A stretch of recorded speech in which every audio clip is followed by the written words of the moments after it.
تاریخی انسانیت میں ہزاروں بادشاہ گزرے، سب آئے سب چلے گئے، کوئی نام باقی نہ رہا۔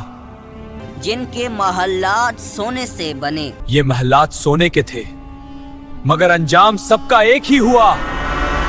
جن کے لشکر زمین کو ہلاتے چلے گئے، ہم زمین کو روندتے تھے، آج خود مٹی میں مل گئے۔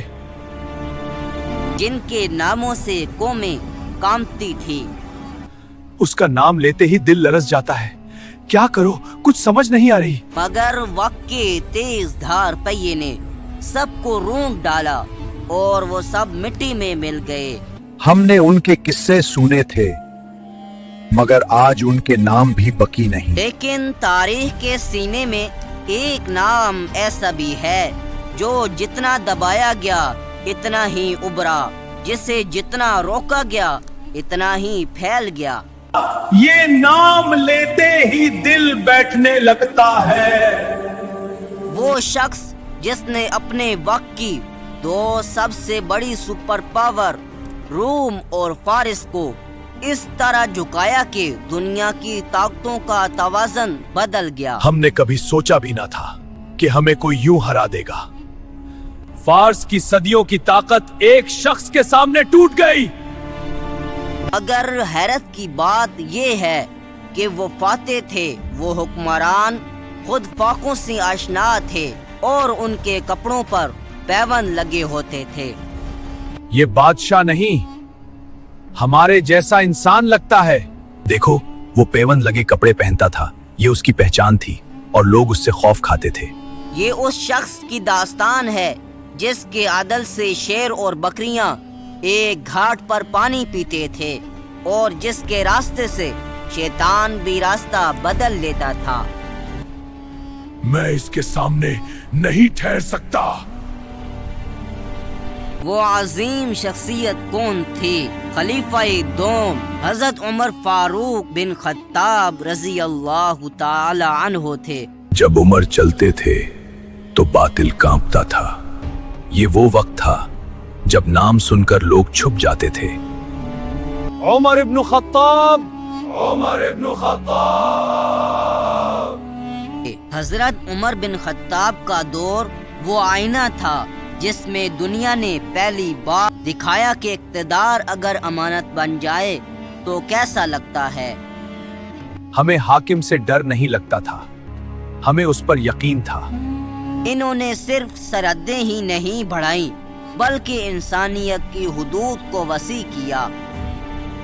ہم اسلام میں تلوار سے نہیں، انصاف سے داخل ہوئے۔ مگر اس عظمت کے پیچھے ایک ایسا ماضی تھا جو سخت، بے رحم اور غصے سے بھرا ہوا تھا۔ اسلام نے عمر کو بدلا اور عمر نے تاریخ بدل دی۔ اسلام سے پہلے عمر بن خطاب مکہ کے معزز قبیلے بنو عادی سے تعلق رکھتے تھے اور قریش میں ان کا رعب و دبدبہ مشہور تھا۔ یہ عمر ہے، اس کے سامنے کوئی زبان نہیں کھولتا۔